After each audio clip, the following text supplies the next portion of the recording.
Subscribe to my channel. Click on bell icon to get notification about new video. Earthquakes. Because of the movements occurring in the interior of the Earth, tremendous tension is created in the Earth's crust. When the tension goes beyond limits, the energy is released in the form of waves.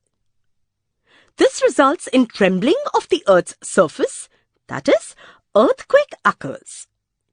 The magnitude of the earthquake is measured by Richter scale.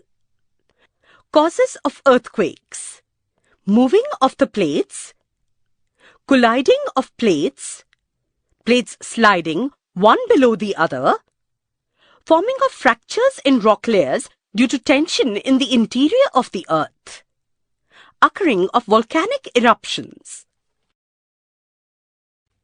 Earthquakes.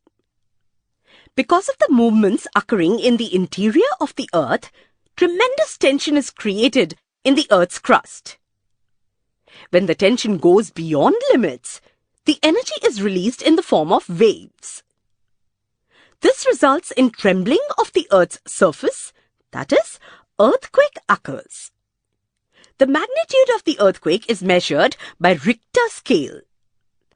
Causes of earthquakes: moving of the plates, colliding of plates, plates sliding one below the other, forming of fractures in rock layers due to tension in the interior of the Earth, occurring of volcanic eruptions.